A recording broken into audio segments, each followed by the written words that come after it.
Hi, Blondie. You gonna take her? No, she's...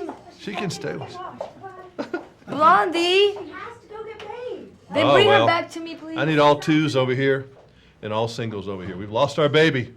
A traumatic moment for Gisele. All right. You're used to seeing yourself in pictures. What did you think when you saw yourself on film?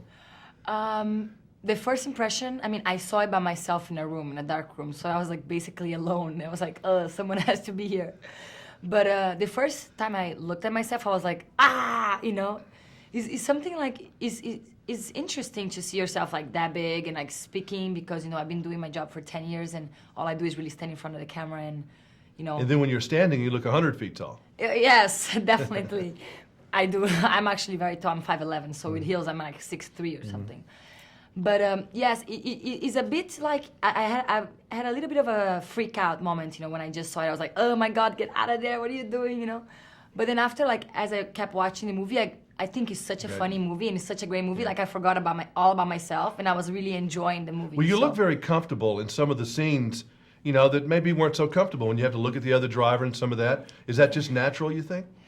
You know, I didn't have, like, I'm not a person that had been studying acting and doing any of that. So, you know, I took this opportunity and I was like, I'm going to try to do that. You know, I can be Brazilian, so I don't have to lose my accent. So that's great.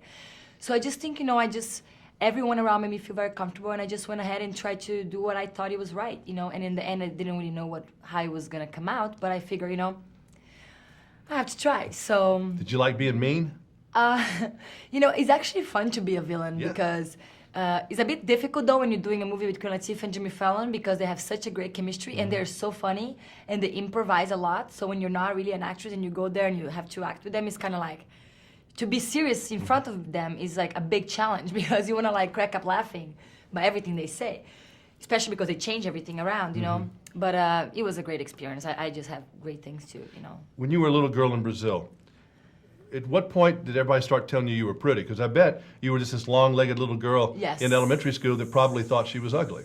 Of course, because, you know, I think when you go to school, like everyone, like kids are like mean sometimes, you know, and they love making jokes. If you had red hair, you're the fire guy. If you're like, you know, and I was like this skinny girl. I was already like 5'9" when I was 13. Wow. And I was really, really skinny and I had long hair and I was like a dork. And you have, your legs are 14 feet long. I mean, they're like, pretty long, you know, they're pretty long. So can you imagine, it's like, people used to make fun of me, but I was very like, I was an A student. I was very concentrated in making my parents proud and doing my stuff. So, you know, I wasn't definitely not popular in school, but I had my friends and they make fun of me, but it's okay, you know? Like today I'm like, it's okay. Everybody does that. I understand, like in every school, like kids go through that. So it's okay, I understand how it is. Well, you know, you're one of these models that when you see you, you actually recognize you. I mean, you're not that far away looking. You're beautiful today. Oh, and then I saw you on the cover of Esquire.